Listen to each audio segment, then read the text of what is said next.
Olá, meu nome é Isabelle, sou graduanda do 5º ano do curso de Agronomia pela Universidade Estadual do Norte do Paraná, campus Luiz Meneghel, e junto do professor Dr. Petrônio Pinheiro Porto, desenvolvemos o trabalho intitulado como Estratégias para maximizar o uso da silagem do sorgo Agri 002E na nutrição de ruminantes. A prática da bovinocultura, bem como a de outros ruminantes, tem grande importância, tanto no cenário nacional como mundial, e um dos pilares mais críticos está na nutrição, principalmente no processo de transição das chuvas para a seca, aonde os pastos começam a ficar escassos e tem-se a necessidade da utilização de um volumoso na alimentação do gado. É aí que entra o uso da silagem, a fim de manter os índices produtivos do rebanho e obter-se um produto final de qualidade. Hoje em dia, as silagens mais utilizadas vêm do cultivo do milho e do sorgo, já que ambos possuem um alto teto produtivo. E o sorgo vem sendo estudado cada vez mais, visto que apresenta tolerâncias às adversidades climáticas e também possui um menor custo de produção. Dessa forma, esse presente trabalho teve como objetivo avaliar todo o desempenho e desenvolvimento do sorgo na região norte pioneira do Paraná, desde o plantio até a colheita, bem como o processo de ensilamento com adição de ureia. Bom, este trabalho foi realizado na Fazenda Escola da UEMP, na cidade de Bandeirantes.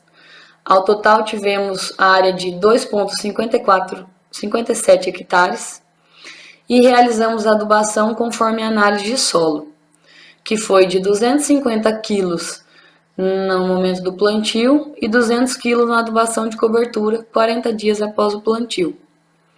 Trabalhamos com o material sorgo forrageiro Agri 002E, que popularmente é conhecido como sorgo boliviano gigante, e esse experimento foi instalado no dia 11 de novembro de 2020, com a distribuição de 14 sementes por metro linear e 80 centímetros de espaçamento entre as linhas.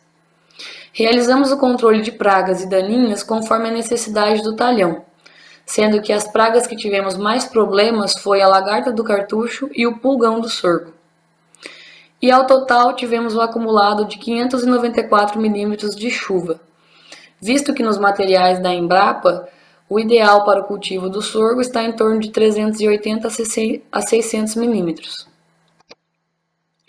Aqui estão algumas imagens do processo do plantio, preenchendo as caixas com adubo, o talhão com as linhas já plantadas e aqui a distribuição das sementes. Bom, a colheita ocorreu de acordo com a porcentagem de matéria seca que o talhão apresentava. Então, no dia 6 de março de 2021, 114 dias após o plantio, realizamos o primeiro corte, quando o talhão apresentava 19,56% de matéria seca. Esse processo foi repetido no dia 20/3, 129 dias após o plantio, quando o material estava com 25,47% de matéria seca, e no dia 1/4 de 2021, 144 dias após o plantio, quando o material indicou 29,41% de matéria seca. Todos os cortes foram feitos com 3 alturas diferentes, com 30, 50 e 70 centímetros de altura a partir do solo. E após esse processo de colheita, o material era moído e ensilado em silos de PVC, cano PVC de 90 centímetros, onde no fundo nós fechamos com um pedaço de madeira para liberação dos efluentes e em cima foi vedado com uma lona e fita silver taper. E esse processo de ensilagem teve a adição de 0%, de 0,2% e 0,5% de ureia.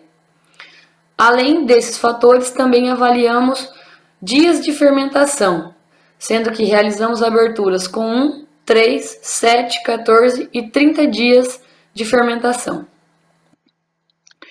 Aqui estão algumas imagens da realização do processo de colheita, como corte, transporte, o processo de moagem e o processo de ensilamento.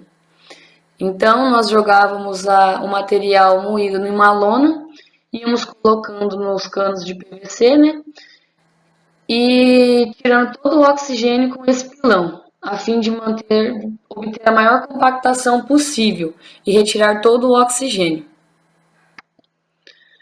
Aqui são os silos no laboratório de nutrição animal já vedados, identificados e separados conforme as datas de aberturas. Quando dava o período de abertura correto, realizávamos esse processo e retirávamos as amostras que eram secas na estufa de 60 graus ventilada por 72 horas. Após esse processo de secagem, as amostras eram moídas para a realização das análises bromatológicas no laboratório. Bom, de acordo com o material in natura, essa tabela aqui demonstra os valores de matéria seca conforme a idade e a altura, bem como o teor de proteína bruta e o teor de cinzas encontrado no material in natura. Nós conseguimos observar que quanto maior a idade, maior o teor de matéria seca, e que maior a matéria seca, menor a quantidade de cinzas. Há uma tendência de diminuir as cinzas conforme aumenta a matéria seca. E já a proteína bruta, ela não apresentou uma tendência de valores no material in natura. Aqui está uma tabela em relação à altura e a porcentagem de ureia utilizada. Então, nós temos o percentual de matéria seca, de compactação, que está em quilo por metro cúbico, a perda de efluentes, a porcentagem de proteína bruta e a porcentagem de cinzas, de acordo com cada altura e cada porcentagem de ureia. Isso está se repetindo para os 3 níveis de matéria seca que avaliamos, 20%, 25% e 30%. Bom, aqui pode-se avaliar que, conforme o aumento da matéria seca, há uma diminuição na perda de efluentes, já que diminui a porcentagem de água presente na planta. E em círculos vermelhos estão demonstrados os menores valores encontrados de proteína bruta. E em círculo azul está os maiores valores encontrados, como aqui, 114 dias, com corte na altura de 70 centímetros e com a adição de 0,5% de ureia, tivemos a proteína bruta de 7,6%.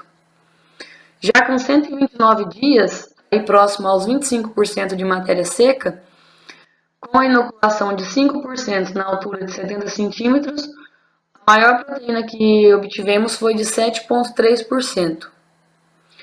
E aqui com 144 dias, 7,6% de proteína bruta, com a inoculação de 0,5% de ureia na altura de 50 centímetros. Então, é observada uma tendência de aumento dos teores de matéria seca conforme o ciclo fenológico. Também dá para notar que a compactação e as perdas por efluente diminuíram conforme se teve o aumento da matéria seca nas diferentes idades de corte, e que a proteína bruta apresentou tendência de aumento quando tem a inclusão da ureia. Com isso, nós conseguimos concluir que, com o aumento da idade, acontece o aumento da matéria seca e que isso diminui a compactação dos silos. A utilização de ureia nas quantidades de 0,2 e 0,5 promoveram um aumento no teor da proteína em relação ao material in natura, que é o original, e o material que estava com 0%, e que a inclusão desse aditivo pode ser utilizada como uma alternativa para aumentar o teor de proteína na silagem de sorgo. Bom, então essa foi a nossa pesquisa realizada. Agradeço à Universidade Estadual do Norte do Paraná por ter cedido o local, à Fundação Araucária pela concessão da bolsa, ao meu orientador Petrônio Pinheiro Porto pela oportunidade de desenvolver esse trabalho, aos alunos da universidade que ajudaram diretamente no desenvolvimento, Felipe, Nathalie, Nichal, Rafael, Rian e Victória, e ao grupo de pesquisa, extensão e produção de ovinos e caprinos, o PEPOC. Aqui estão algumas imagens, Petrônio do Felipe na lavoura, da Nathalie e da Victória no laboratório, Rafael e Felipe junto na lavoura, e algumas fotos do processo de desenvolvimento do sorgo. as referências utilizadas. E é isso. Muito obrigado pela atenção.